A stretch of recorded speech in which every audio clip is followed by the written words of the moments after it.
avec l'assurance chômage. On a recréé des droits à des chômeurs en les occupant dans des programmes d'occupation communaux.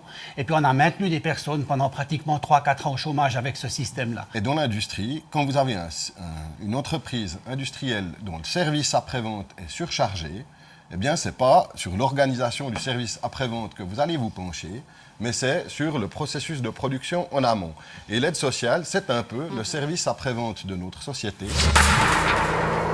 Plus de la moitié des bénéficiaires de l'aide sociale sont malheureusement sans formation professionnelle. Alors je suis désolé, aujourd'hui on a atteint, je pense, un seuil de confort pour certains groupes de population qui n'ont finalement aucune volonté de réintégrer le marché du travail parce que finalement ils ont une situation dans laquelle il fait bon vivre. Je suis désolé, c'est une des réalités. Vous savez, est-ce qu'aujourd'hui, tout le monde trouve un job facilement dans ce pays? Est-ce que tout le monde trouve facilement un logement dans ce pays? La réponse est clairement non. Et c'est pour cela que l'aide sociale, malheureusement, a augmenté. Qu'on ait un tissu social, c'est quelque chose qui, pour moi, est tout à fait logique. Par contre, on peut parler de véritable Rösti-Graben dans la situation qui est celle de l'aide sociale. J'aimerais simplement vous citer quelques chiffres. Je ne vais pas en citer beaucoup ce soir, mais si on fait la comparaison entre 2005 et 2012, notamment des dépenses annuelles nettes pour l'aide sociale par habitant, on voit que les cantons alémaniques ont eu une croissance de 10%. Et la Suisse romande de 85%. Mais je pense qu'il est juste qu'il y a une différence culturelle dans l'approche de la relation à l'État qui fait qu'on a davantage recours à sa famille et à la solidarité du réseau des proches quand on est en Suisse alémanique. Et on a aussi une attitude face à l'État qui n'est pas la même.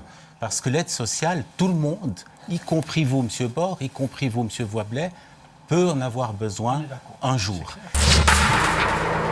Comme je le disais en introduction, on a un tiers des gens à l'aide sociale qui travaillent. Ce pas des gens qu'on doit essayer d'insérer professionnellement. C'est des gens, ils bossent. Et en l'occurrence, à Neuchâtel, on a beaucoup de familles monoparentales. Et un tiers des familles monoparentales du canton de Neuchâtel ne parvient pas à atteindre le minimum vital avec le revenu de son travail. C'est bon, pour les gens qui en ont vraiment besoin, le montant, on peut toujours le discuter. On peut se poser la question aussi qu'un travailleur avec un petit revenu, est-ce qu'il lui reste vraiment autant pour vivre Mais vous pensez qu'on est trop généreux ou pas ? Pas dans cet élément-là. Moi, c'est plutôt les prestations, ce qui vient en plus. Par exemple, avec le loyer. Là, il y a beaucoup d'abus qui ne viennent pas forcément des gens qui sont à l'aide sociale, mais il y a certains bailleurs qui profitent de la situation. C'est inexact. Il y a des limites très claires qui sont posées aussi pour les loyers. Et c'est d'ailleurs un des grands problèmes. C'est la difficulté croissante de loger les gens avec les limites de loyer de l'aide sociale. Mais l'objectif, ça ne doit pas être de réduire les charges ou le niveau des prestations. Le premier objectif, ça doit être de réduire la croissance des besoins. La croissance des besoins. Et de diminuer les prestations. Oui. De diminuer le besoin d'aide sociale, ce qui automatiquement va diminuer les charges. Alors, M. Voiblet, vous voulez couper dans les prestations. Vous voulez couper dans les prestations. Je vais l'expliquer pourquoi. Eh bien, on est dans un marché de l'offre et de la demande qui est mis en place. On est pratiquement dans un marché de l'offre et de la demande. Il ne faut pas oublier que il y a beaucoup de concentration de l'aide sociale dans les villes, c'est que ce sont aussi les lieux où se créent des emplois.